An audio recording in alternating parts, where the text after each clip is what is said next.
UFOs are real, burgeoning, not going away. I am your intrepid host, L.A. Marzulli, coming to you from an undisclosed location somewhere deep in the heart of the Santa Monica Mountains. Folks, if you have not subscribed, please consider doing so and become a member. All sorts of really neat stuff happens there. What is it, 10% off in the store? Monthly news magazine, which is great reading, by the way. Plus, you get members-only content. And we're considering trying to do some sort of a live event on YouTube so people can interact. I think that'd be really great. We'll get into that, but first, a word from our very trusted sponsor. Let me ask you something. If you built up $100,000 or more in investments, do you really want all of it riding on the stock market?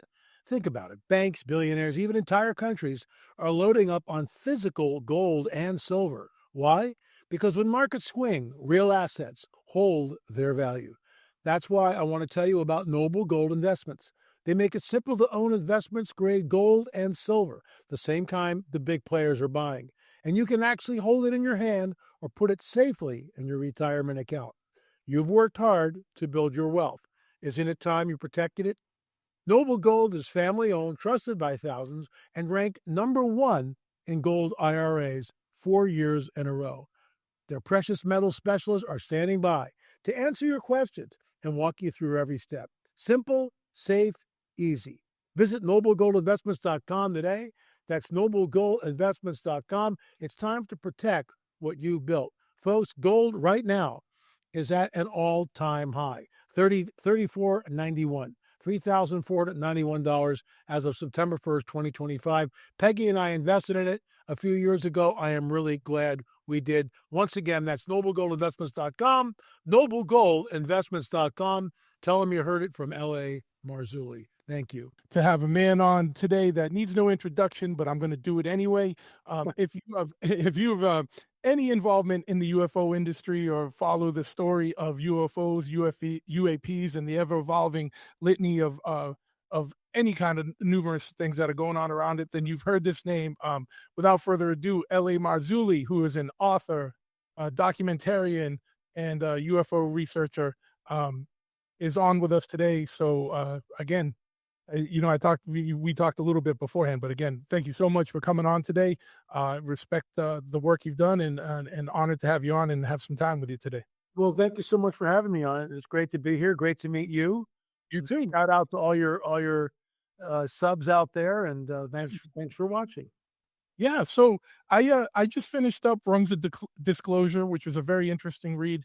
We'll talk a little bit about that. But for my listeners who might not be familiar with you, why don't you give a little bit of background on yourself, what you do, and where people can find you? I know you from the Watchers series, as where I first encountered you. I've seen you on numerous podcasts because I follow the UFO stuff and a bunch of paranormal things. But why don't you give people a little bit of little introductions about yourself and maybe how you got into all this? Yeah, I got into it through the book of Dr. I.D.E. Thomas. That book changed my life. So that's circa 1990, 1988, something like that. It's did I say 1988? Yeah, right around there. It's hard to believe that. I became a Christian 45 years ago. So it's 1980 when I came across the line. And right before 1990, is when I got a hold of that book, The Omega Conspiracy, Dr. R.D.E. Thomas. Book changed my life. I interviewed him. I got to know him. I received my honorary doctorate from Dr. R.D.E. Thomas. And since then, there are now 14 books, 15's coming out in March. So 15 books, 32 films. We've got, let me see if I have it here. Yeah, the 10-box DVD set on UFOs. Want to thank my business partner, Gil Zimmerman. And of course, the latest film is on the Holy Shroud, Holy Fire. LAMarzulli.com, and you can avail yourself of, we have 45 minutes together. So there's 32 films, 14 books. We're going to scratch the surface. That's it. Yeah, of course. And this is just, especially for someone who's new to you, because, a lot of people are familiar with UFOs or like the UFO phenomenon and the stories and a lot of that world. But, you have really put forth the whole theory that this isn't aliens, that this is Nephilim and I know you've been the guy holding that torch, and so that's going to be an interesting story for people. But just before we even get into that story, what even got you involved or interested in UFOs to begin with? Like, how did you like start? What set you on that path? Well, when I was 12 years old, I told this story, numerous times, but I was 12 years old. I was Boy Scout, and I love Boy Scout camp. And we're at Camp Horseshoe, Rising Sun, Maryland. And there's four boys, and we're walking up or running up this ravine with these boulders, and we're hopping boulders, and it's a shortcut to lunch. And Yeah. we're 12-year-old kids. What do you want? And I'm the fourth boy on the line, and the lead boy, number one, goes, "Wow, what's that?" And he points, to his to his right, and the other two boys go, "Wow, what is that?" And I go, "Where?" And they go, "There," and they point. And basically, what it is, it's the classic silver disc, just hovering there like this, and the sun's glinting off of it, and it's there for probably 20 seconds, roughly, and then it just goes like this and gone, just gone, blink of an eye, gone, straight up, blink of an eye, no sound, no rotor wash, nothing like that. We go running back. We saw a UFO. We saw a flying saucer. All the kids come out of the cabins. Where the scoutmasters are all there. I can see it in my mind's eye right now. What did it look like? Where did it go? Are you sure you saw that? This is at lunch. By the Yeah. evening meal, the other three boys denied that they had ever seen anything. It was my first lesson in herd mentality. Never forgot it. And So like pressure, or like people like, you guys are crazy. You didn't see yeah, the yeah, the taunting. Oh, you guys are crazy, UFO boys, And they called me all. I wasn't going to back down. I know what I saw, and Yeah. you can do the Texas two step till the cows come home, and I'm not changing it, pal. And that was it. I mean, that was. And then I got into the New Age from 13 to 30. I was in the New Age. I had a guru, and I had spirit guides. I had all sorts of weird supernatural stuff happen because I was open up into the enemy's camp. I didn't know it. Looking for enlightenment. My girlfriend died when I was 18. She was 16. We met when I was 16 and she was 14. So we've been going, together, typical thing, on and off. She was at a different high school. So, I really we wouldn't see, and there was another girl in our high school, and, but, Michelle was very special. And when she was killed in an automobile accident, that set me on the path. Where is God? Who is God? Can I find him? Which led me into Eastern mysticism, and I got all the false stuff first. And at 30, I became a born-again, spirit-filled Christian. That's 45 years ago. That changed my life. I'll be 75 this December. So it's like, right? Yeah, yeah. So how did you go from, you encountered a flying saucer when you were at a young age, and you were familiar with the UFO phenomenon. How did you go from the mindset that these are interstellar to these are interdimensional, Nephilim type? Do you remember when Close Encounters came out, the movie? I was a kid, but I do remember. Yeah. So I was in a rock band in Los Angeles. I mean, I'm a trained musician. I was always on the rock and roll trail. I had producers and managers in and out of the studios. I wrote the song, "As you sit in silence, waiting for the Space Alliance, listening to the ringing in your ears, and you want to go." I mean, that's a quick. I have no instrument here, but Yeah. and you want to go. Seriously? No, thank you. But I mean, I drank the Kool-Aid. I was totally on board. I wanted to be the Richard Dreyfuss character. I wanted to be the one going on the ship. Now you couldn't pay me enough money. These are nefarious entities. And, again, I came to the Lord when I was 30 after almost 2 decades, like 16, 17 years of being in the occult, being in silver mind control, Eastern mysticism, gurus, third eye open, all this nonsense. And for 10 years, it was just Bible study. Bible study, Bible study, Bible study. And then 1988, 89, I get Dr. Thomas's book. And then I felt the Holy Spirit sort of tapped me on the shoulder. Remember all that junk you were into now? Now we're going to go revisit that from a Christian viewpoint. I'm one of the few people, I mean, there's others, Josh Beck, for instance, that spent time on the other side of the aisle and then became a Christian. And I'm one of those guys. In fact, I called Josh and was not instrumental. The Holy Spirit was, but I was just a messenger. And he gave his life to the Lord, and never looked back. But it was interesting the way the Lord began to move me into what I'm doing now. I was a worship leader for 25 years, and I became a worship leader basically 2 or 3 years into it, into being a Christian. I didn't know, what I was doing at all. But there was a guy there, George Wibbler, at the old Calvary Chapel. And man, George taught me, I mean, I could play. That wasn't the problem. But I was under his tutelage. And I got to the point where, he raised me up in this, and I became a really, you know, I would say I was an anointed worship leader. You know, I would say that. Okay. And when did you have like a call in to really start doing this research and producing your documentaries and writing the books and stuff? Like, how did you From like what was Yeah. that? From 1988 to 2000, that the 10, 12-year span, the Lord's starting to maneuver me. And Yeah. then I got signed by Zondervan Publishing House, and they published the first book, Nephilim, a fictional novel, uh, Nephilim: The Truth Is Now Here, which led to the sequel. So it's a Nephilim trilogy. There's 3 books in it. And then I switched from fiction to nonfiction. And then Richard Shaw and I teamed up, started the Watcher series. And, this is like going back. So from 99 to where we are now. So it's like from 98, basically 27 years, really, when you think about it, of actual, changing. And the Lord did it gradually, because all I ever wanted to do was become a Christian musician, have a Christian record deal. Never happened, no matter what. It was like the Lord just never opened that door. I mean, just never, because he knew that that's not what I'm called to do. And I get that. I'm not that. I love music. I play piano every single day. I compose all the music for our films, but that's not my ministry. This is my ministry, and he called me to it, not me. He's the one. That's why I can sit here and go, well, glory's not mine. I'm just going through the hoops. He's the one. And now there's 32 films and 14 books. Number 15 book comes out in March. It's my first novel in 20 years. It's called The Waiting Room. Everybody's really excited about this. People who read it say it's the best book, best Christian fiction they've ever read. Now, that's not me saying that, but I'm just regurgitating what the few people that have read it, that's what they're saying. So we'll see. We'll see what the Lord does with it.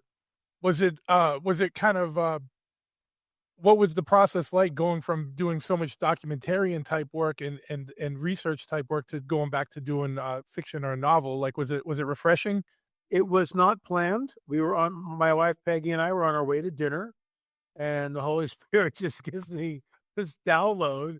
And I look at her and I go, oh my gosh, the Lord just gave me my next book. It's a novel. And Peggy's looking at me going, what? And that was, I don't know, in January, right? And I finished, I sent the manuscript to them in July. A little over 6 months. Yeah. It just, I mean, it's all him. I mean, I had a lot of fun writing it, and it's called The Waiting Room. And the book really deals with forgiveness. That's the overarching theme, forgiveness.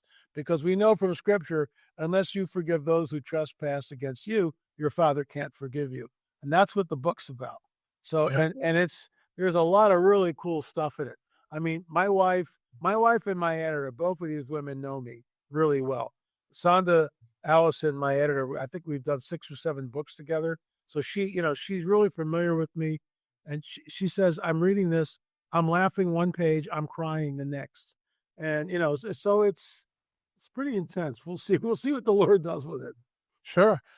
Great. And so, one of the things I've always found interesting, like that I wanted to ask you about if I ever got you on the show. So I got you here. I got to ask you, what was it like when you first came out talking about, and putting forth the theory that this is actually Nephilim and not aliens?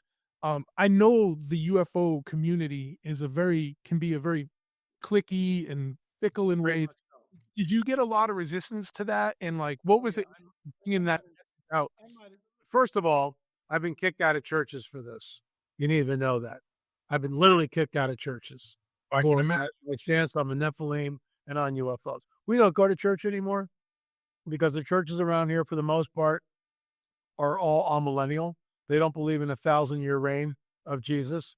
They don't believe that the church and Israel are two distinct entities, and they believe in replacement theology, where the church has now inherited all the promises of that were given to Israel. They don't get it, and they never will get it. And because they hold to what's known as the Sephite theory, where these fallen angels, well, these are the good guys. These are the godly line of Seth and the hoochie mamas of Cain when they come to Genesis 6. But that's not what Genesis 6 says. It says the sons of God, B'nai Elohim. So we don't go anymore, but I have people, Prophecy Watchers, that's our tribe. We'll be speaking at the Prophecy Watchers Conference in Norman, Oklahoma. I think you can still get tickets, but they're going fast. So just go to prophecywatchers.com. I'll be speaking twice. I'll also be featured at a luncheon, from what I understand. They never tell me this stuff. They just put it on the docket. Oh, by the way, you're in the luncheon. What? Yeah, actually, you find out when you get there. You'll find out. So, Genesis 3:15, I was taught this by Gary Stearman, is the gateway to the Bible. If we don't have the correct exegesis interpretation of Genesis 3:15, and most of the church does not, because they're all taught the Sethite theory. And so when Jesus, let's walk through it real quick. Genesis 3:15 says, Adam and Eve are fallen. They're in the garden. The dragon's over here. And the pre-incarnate Christ says to the dragon, your seed, your offspring, will be at war, at enmity with the seed, the offspring of the woman. And it's just amazing how some so-called biblical scholars will tap dance around this thing like better than Fred Astaire. It's just unbelievable because, well, that's not really what it says. And the dragon can't possibly procreate. Excuse me, it's a seed war. It tells you what's going on, what happens. And if you don't get the proper interpretation of Genesis 3:15, when you arrive at Genesis 6, 3 chapters later, you kind of go, oh, why? And I did this 45 years ago. So why is the most holy God destroying the entire planet except for 8 people? What? Who is this guy? I don't like him. Jesus, I love. This guy in the Old Testament, not buying it at all. They didn't understand. It would be years, be 10 years before I got Dr. I.D.E. Thomas's book, who unpacked the entire Nephilim story. So let's walk through it. When Jesus, 2,000 years ago, was stating to all the people with an earshot, and you got to remember, some people know who he is. His Ima, Mary, knows who he is. The apostles know who he is. Mary Magdalene certainly knows who he is, right? They know who he is. And he goes, when I return, it'll be like the days of Noah. And I go, where are you going? What? And everybody in earshot, days of Noah? Oh, the Nephilim and the flood. They all know it'll be like the days of Noah. Why? Because the bones of the Nephilim were openly on display during the time of Jesus' ministry in Jerusalem 2,000 years ago. They weren't in the temple, but I'm going to bet my last dollar they were in a place located where if you came into Jerusalem and you're on your way to the temple, you're going to see the bones of the giants, the bones of the Nephilim, openly on display. Why? To show the people what their forefathers conquered, 1,000, 2,000 years ago, 1,500 years ago. So they were there. No, everyone knows what Jesus says to be like the days. No, they don't know what he's talking about. So you get this guy in the 4th century, his name is Julius Africanus, who just invents the Sethite theory. Oh, well, the sons of God are the godly line of Seth. And, these women of earth are the hoochie mamas of Cain. Hoochie mama is not there, number one. And B'nai Elohim, sons of God, always translates angels. And this is what's been taught in our seminaries for decades. How do you do that? You infiltrate the seminaries. So you teach them replacement theology. You teach them the amillennial worldview. Nothing to see here. Keep moving. You teach them a Sethite theory. And so no one ever knows what's going on. Nobody knows. Most pastors don't know. Most pastors, even I'm not going to mention any denominations, but one, if I told you, and this is a non-denominational church, but it's just become another denomination after 50 years. It's just the same as anybody else. Most of those pastors in that denomination don't believe in the Nephilim at all. So, I don't belong anywhere. I've basically been rejected, from much of the mainstream church, but that's okay. We focus on our YouTube channel. We're nearing 250,000 subscribers, which is fantastic. We do a show 7 days a week, LA Marzulli on YouTube, 7 days a week on YouTube, a new show, lots of content. And we have a members only. I just did a member show today where I'm like lecturing. It's a 3-camera shoot here in the studio. So, the Lord took us off the road in January. I've turned down 12. I rescinded 12 conferences and declined 4 more invites. So not that I'm boasting about that, but here's why the Lord did it. So first he said, stop doing conferences. I'm going, what are we going to do? And then he said, focus on your YouTube show. And then he showed me why. Because when we go to a conference, we got to go to LAX, which is a nightmare. And then we hop on a plane. We're jet lagged. We show up on a Thursday, speak on a Friday, Saturday, Sunday, go back on Monday. So Thursday, Friday, Saturday, Sunday, Monday, it's like 5 days normally, 4 or 5 days. So it costs us $100 a day just to leave the house because we have to have a house sitter for the dog, water the plants, blah, blah, blah. So it's $500 just to leave. And then we fly there and there's 400 people there. Yeah. Whereas your channel, you're talking to 250,000. Yeah, that's that rules of the subs, and we'll get 10, 20, 30, 50,000 views a day. This month, the month of August, we're nearing 600,000 views. I mean, what do 400, 600,000. And I get it. It's a better use of our resources, of our time, and we can do 7 shows because I'm Mr. Content. I mean, it just never stops here. It just never stops. I did a members only. I actually did 2 shows today. I did a members only show where I lectured on the Nephilim, and specifically we were talking about America Stonehenge, and I showed all these slides. Took the 3-camera shoot. Kind of already said that, but it makes a lot of sense. So, we're focused on the films and on the books, and I just finished number 15. I will be redoing a second edition of a book which went out of print a number of years ago, Politics, Prophecy, and the Supernatural. So that book's already written, but I'm going to go in at the end of each chapter and go, here's what I know now in 2025. So it's not quite 20 years since that book was published, but it's getting there. Yeah. So you're doing the updated version with the Exactly. Yeah. Something I wanted to ask you about, and it ties into a little bit what you're saying here is that, where the bones of the Nephilim have been hidden. In your book on Rungs of Disclosure, you were talking about, the Kandahar giant and how you were talking to people about that, and you were approached by someone in a government agency, kind of little told that, you probably shouldn't really be talking about this. They might have been a little more forceful in how they do it. Why do you think these things are still suppressed today? And, when you were talking about the churches and kind of misinformation and things, it's kind of like also like representative of how our politics are today. There's some people know things, some people don't, and there's a lot of misinformation going around and whatnot. What do you think? What's the game going? And I know you mentioned the seed war and everything. What's the end game here? What's the play that's going on, and why are things still being suppressed to this day, in your view and from your experience? Yeah, in my opinion, it points back to the reality of a supernatural world. It points back to the reality of the biblical prophetic narrative, and they don't want that. It's real simple. They don't want that. It flails. It's not flails. It falls. It goes up against the Darwinian paradigm, and they don't like that because the entire planet runs on Darwinism. You can go to any museum. What do you see? The Darwinian paradigm. What is taught in our schools as fact, and it's not. It's got to stop. The Smithsonian Institute, which is funded by taxpayer dollars, most of the museum funded by taxpayer dollars. What are they shoved down your throat?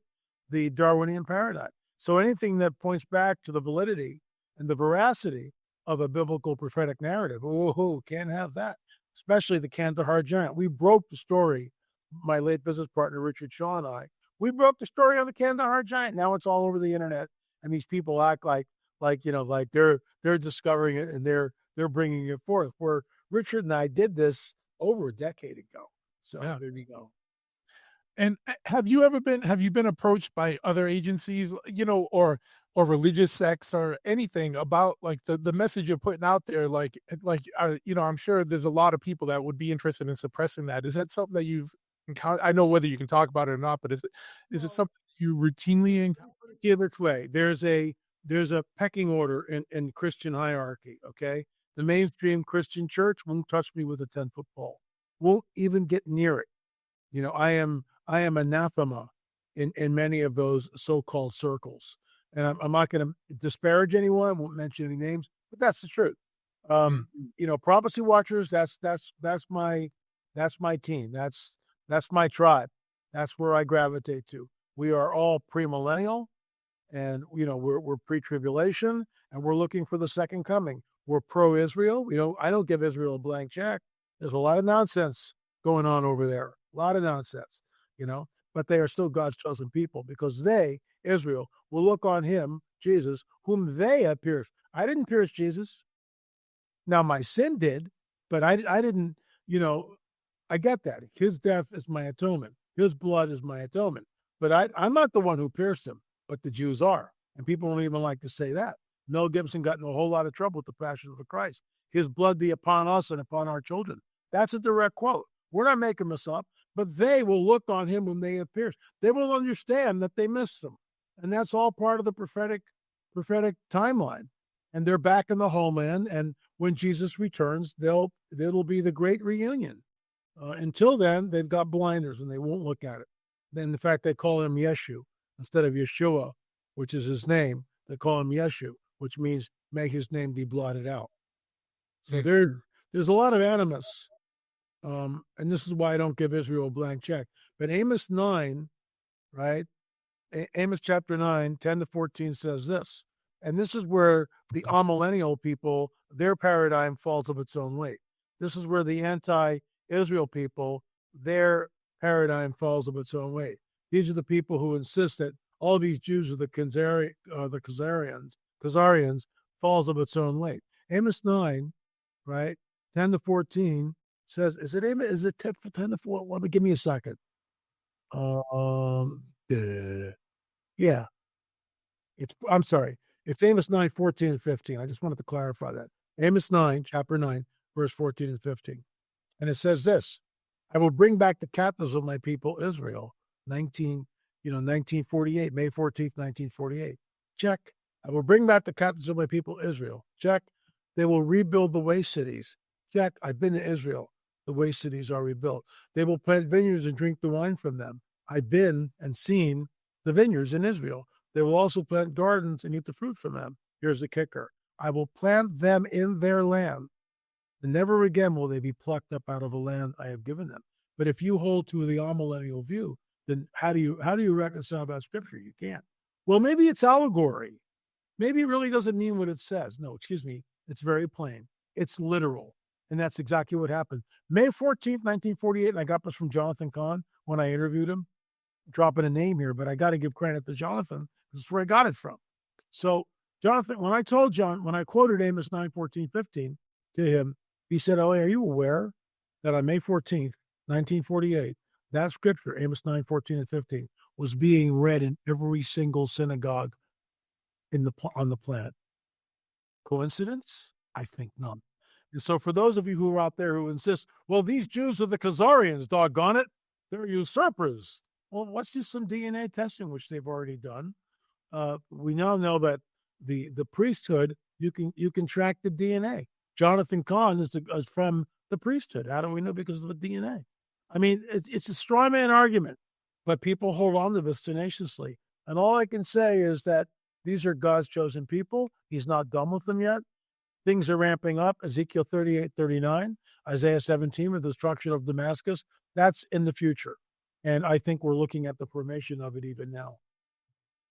And how does this all tie into it? With this prophecy, but also with the impending, there's so much going on in the world of like disclosure right now. And then there's also, I'm sure well aware, you see even in the mainstream media now, there's all this stuff like Harvard scientist says there's a big thing coming towards Earth and going to be here in 138 days or whatever it is.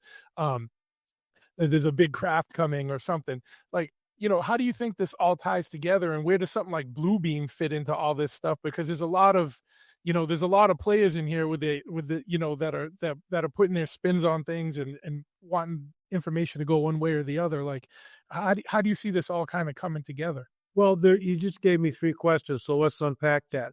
You Yeah, Yeah, you read Rungs of Disclosure right in the back there, and yeah, the conjecture on my part is there's 17 rungs. Since the book came out, we are now up to rung number 21. So mm, rungsofdisclosure.com is an interactive website. You go there and you can see all the rungs plus the new rungs which aren't in the book, which I do videos. So you just go click the video and watch and you'll learn. I'm constantly following this. So that's the first thing. What would cause? I talked about this at the Prophecy Watchers conference in this year. I said, what would cause? How do you create a one world government and one world religious system? How do you do that? Well, we're all linked up right now with the internet, right? Everybody's linked up. The free world, the unfree world, everybody's linked up with the internet, right? Satellites are in geosynchronous orbit all around the planet. Everything is linked up. You have a nuclear device. I wrote about this in Rungs of Disclosure. You have a nuclear device going off anywhere on this planet. All it takes is one. It creates the greatest climate of fear because that's all we'll be talking about on the internet 24/7. It's just like COVID. Everything will be lit up. The grid will be lit up. It'll be a controlled narrative and everyone will be terrified. Oh my gosh, are we all going to die? Everything will be martial law. Everything is in lockdown. Well, guess who shows up? Right here. Guess who shows up? Our friendly space brothers. What will they say? Oh, we created all life on this planet. We genetically manipulated early man. We started the world's civilizations. We started the world's religions. Now at this critical juncture, because you guys just blew up a nuke and killed a couple of million people. Now we're back to usher mankind into a golden age. And they're going to set up a one world government, one world religious system. That's what's going to happen. It's in the book, Rungs of Disclosure, but that's what I think the scenario is. So let's go and unpack this, whatever this thing is that's coming in, right? So they call it 3-Eye Atlas. So Atlas is a Nephilim. That's number one. Atlas has the world on his shoulders. Now, I'm not saying this is what it is. Here's my disclaimer. I'm walking through it from my lens, my perspective. This is what I see. They are telegraphing us something. So Atlas holds the world on his shoulder. They're telling us that's a global event. So what is a 3-eye? What does that mean? 3-eye, third eye, right there. Third eye Atlas. So this is a time of enlightenment. Now, I could be way off base here, and that's my caveat. I'm not saying this is going to happen. I'm not saying I have special inside information about all this, but yeah. these people telegraph stuff, and they always have a little catch there for those of us who are looking, and I'm looking. So I was immediately suspect. Third Eye Atlas, what? And why name it that? Why not just name it, Comet, whatever, Comet Tomato Head? I don't know, but it's so. Well, it seems like when they try and pull a lot of this stuff, it almost seems like a rule or a law that they have to kind of Telegraph it. Yep.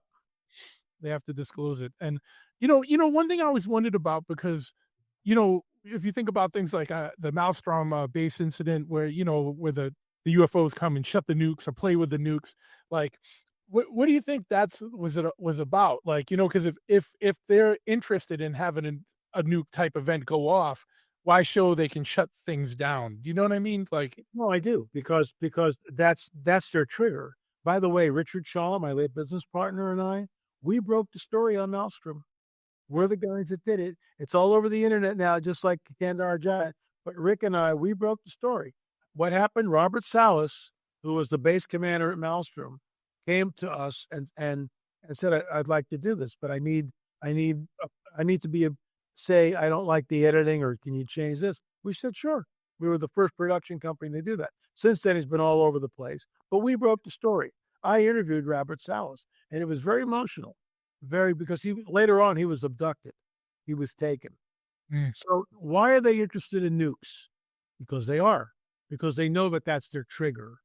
That's their trigger. That's what they're waiting for, because they can see through time and places in ways that we can't.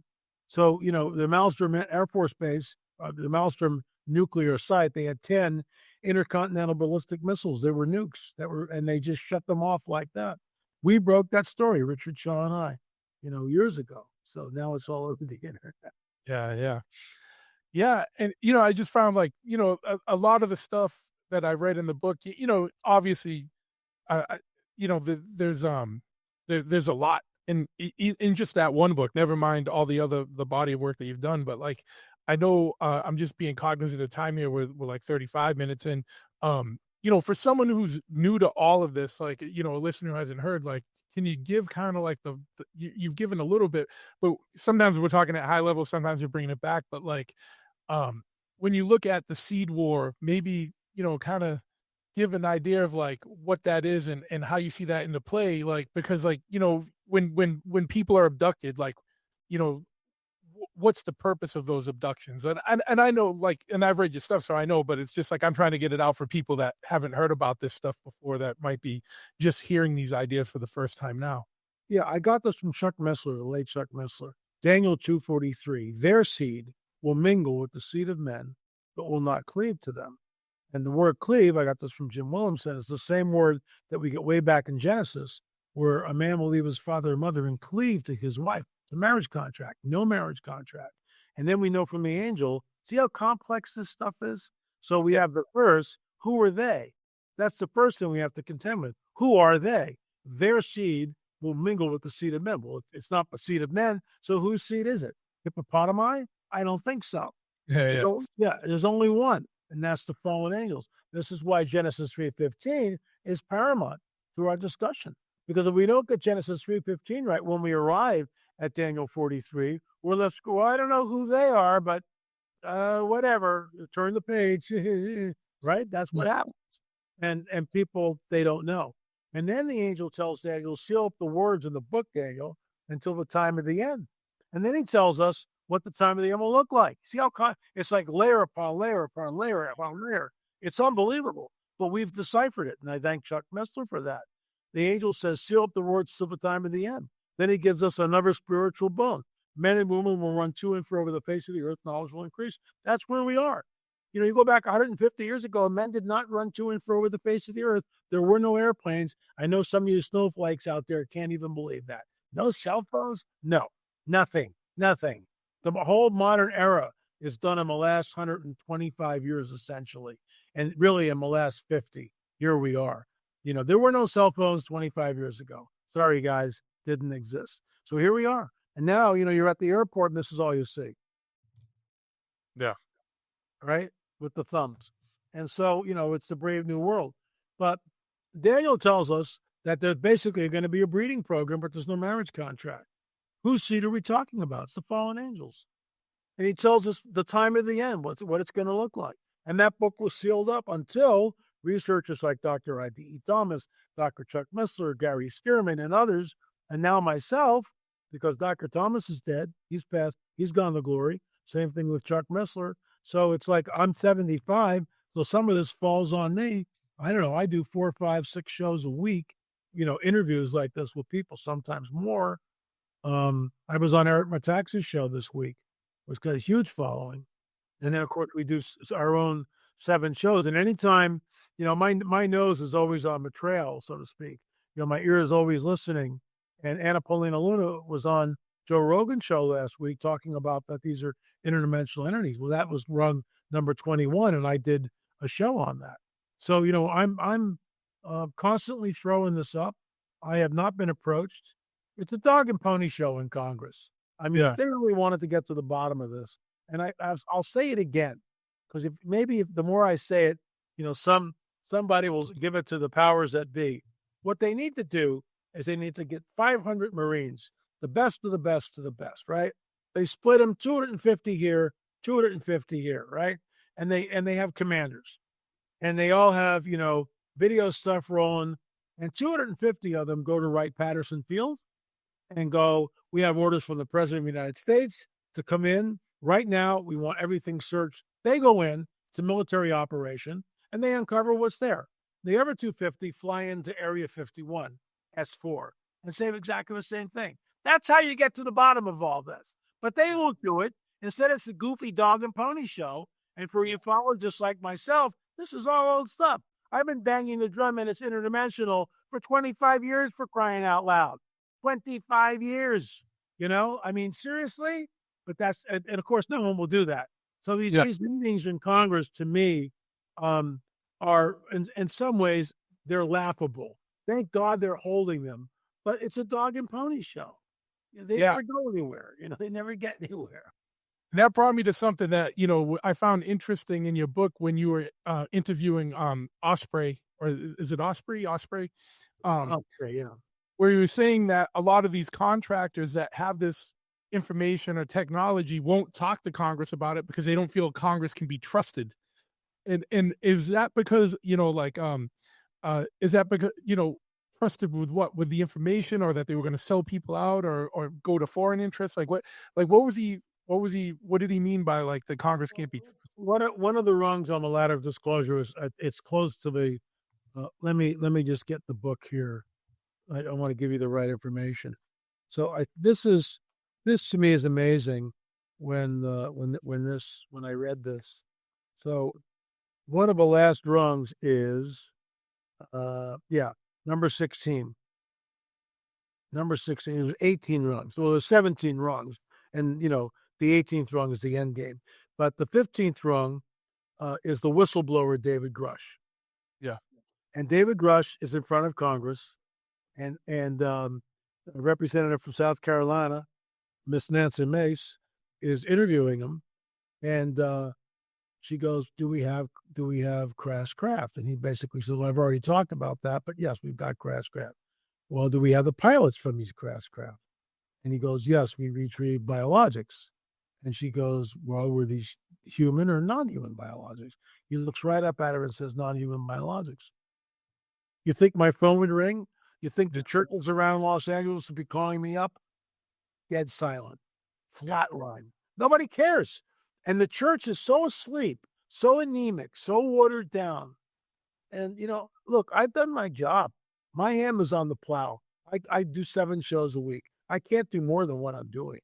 We have 32 films. And, my current business partner, Gil Zimmerman, and I, there were 10 films here. And by the way, that's the Kecksburg UFO. That's real. We broke that story. Once again, Richard Shaw and I. I'm boasting here, folks, but you're looking at Grandpa, okay? And so there you go. That's the Kecksburg UFO, and over Lake Kecksburg, and those two entities, those are grays. We broke the story. Dr. Roger Lear, who passed away, let us use it. Let us use it. And people, "Oh, it's a fake, it's a fake, it's a fake." Excuse me. Excuse me. Or as Steve Martin would say, "Excuse me." But it's true. It's true. Richard had the original footage from Dr. Roger Lear, and he slows it down. We showed this in Watchers 10. He's going frame by frame. So what you see in between these two guys here is a third entity, which is moving like this, in and out at twice the speed. And Rick was able to. We showed that in Watchers 10. Yeah. Our last film that we did together. So it's not a fake. It's real. It's the best UFO footage I've ever seen. Yeah. And 2 quick questions. And one is going on what you said. Why do you think there's so much apathy? Because I'm the same thing. When I was when even in 17, when the New York Times broke that story, and it was just well, whatever, it was on page 3 or whatever. You would think that this would this confirmation of a craft or biologics or whatever, Right. or that they do have said, yeah, we do have technology from not of this world. Right. You would think that would be first page 1 And, you think there'd be, like, people freaking out or whatever, but, like, it's just, "Yeah, whatever," and like you said, the church is like, no one called you, but even in the general public or whatever, it's just kinda like, "Yeah, whatever, yeah, alright, there's aliens, cool," you know? There one of the rungs of disclosure, which is not in the book, but it's on the website, rungsofdisclosure.com, deals with exactly what this is. And there's a Super Bowl ad that came out a while back, and the Super Bowl ad, it's you can Google it on YouTube, folks. Go there after we're done here. I think you'll find it interesting. Give me a second. I'm actually trying to clean up my messy area here. Very good.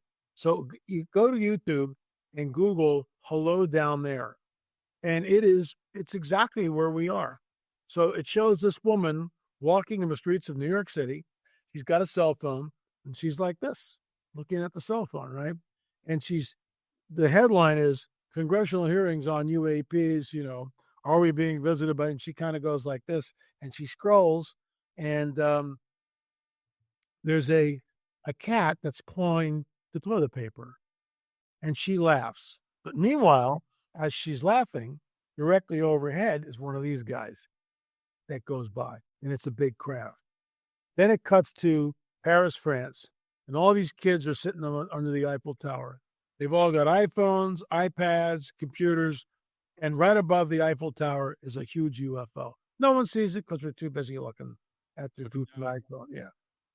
Yeah. Cuts to it cuts to a little diner in West Texas, same thing. People are eating, at this little diner. She's on her iPhone, celebrity bacon diet. He's got this huge mound of food, shoveling it in. Meanwhile, the dog in the back of their pickup truck is looking up and barking like crazy because it's the UFO overhead. Then it cuts to Japan, same thing.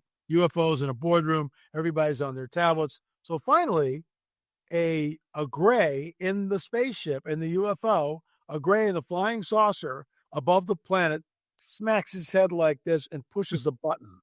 And everybody's phone, tablet, computer switches instantly and says, "Hello down there." And all the grays are waving. Everybody looks up. The woman in New York City is like this.